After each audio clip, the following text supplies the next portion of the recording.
Gastric problem అనేది రకరకాలుగా ఉంటుంది.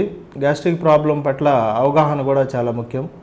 చాలామంది జస్ట్ ఊరికే కడుపులో మంట ఎక్కువ వచ్చినప్పుడే మనం రెగ్యులర్గా వాడే ప్యాంటాప్రోజోల్ కానీ యాసిడ్ని సప్రెస్ చేసే మెడిసిన్స్ అంటాము.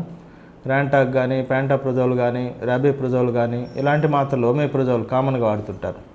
అలాంటివి వాడాలి. అవి ఒక్కోసారి హెచ్ పైలోరీ బ్యాక్టీరియా అనే ఇన్ఫెక్షన్ వల్ల కూడా వస్తుంది. అప్పుడు ఆ బ్యాక్టీరియా కోర్సు వాడాలి. దానికి 15 days యాంటీబయాటిక్ కోర్స్ ఉంటుంది, హెచ్పి కిట్ అంటాం. అలాంటి కోర్సు వాడి తర్వాత గ్యాస్ట్రిక్ మాత్రలు వాడాలి.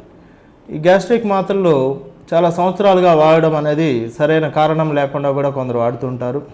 ఆ వాడడం వల్ల మన యొక్క విటమిన్ డెఫిషియన్సీలు, యాసిడ్ సపరేషన్ అనేది జరుగుతుంది స్టమక్లో.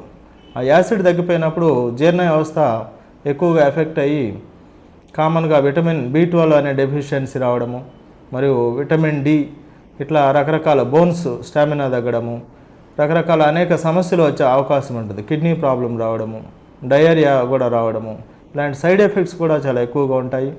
మరియు రెసిస్టెన్స్ కూడా పెరుగుతుంది. మరియు అరుదుగా ఈ B12 డెఫిషియన్సీ క్యాన్సర్కి కూడా దారితీసే అవకాశం ఉంటుంది.